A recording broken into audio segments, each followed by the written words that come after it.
Okay, let's talk about the elephant in the room. Passion. And in this video, I want to share three things with you. Number one, I want to share a real story. Number two, I'm going to share a fictional story involving agents and abductions and aliens, so really cool stuff.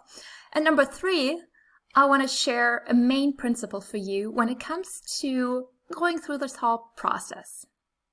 So, with that being said, let's begin.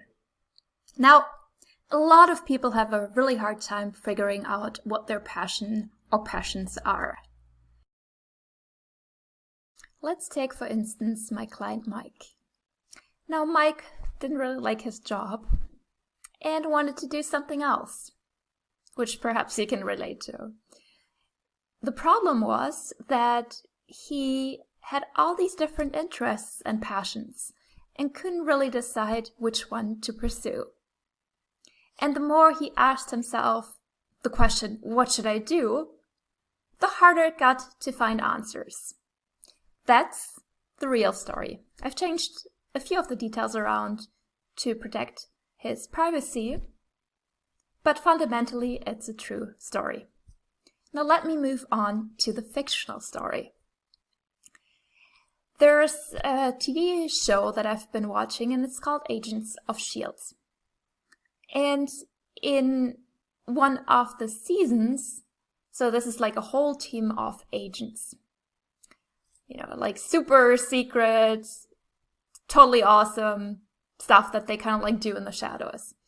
And in one of the seasons I was watching, this whole team of agents got abducted by aliens, so they all literally vanished from the surface of the Earth. Only one team member got left behind, Leopold Fitz, who's like this genius scientist. Now, for some reason or other, the military wanted to bring this team of agents to justice, which is kind of hard to do if you can't find them anywhere. So they found Fitz, the one person that got left behind, and began interrogating him. Like, what happened? Where are they? Questions, questions, questions. And Fitz can't come up with any answers. He literally has no idea. And of course, the military thinks they just need to ask him longer, harder. Doesn't help at all. And I think like sometimes us people get into a similar routine where we ask our minds questions that our mind doesn't have the answer for.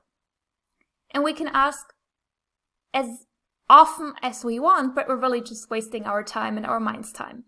Just as in this case, the military was wasting both its own time and the time of Fitz because he didn't have the answers. It's an excellent question, isn't it? So the self-torture doesn't work. What does?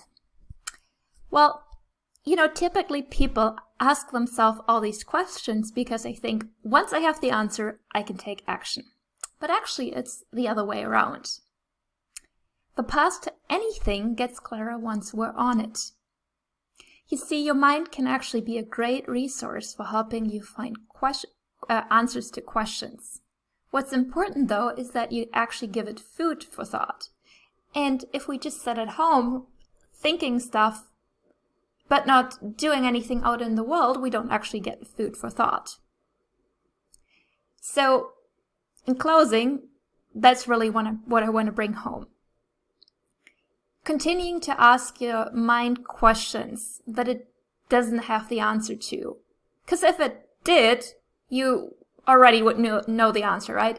It's similar to interrogating a clueless character on TV. It does not work. It's just a waste of time.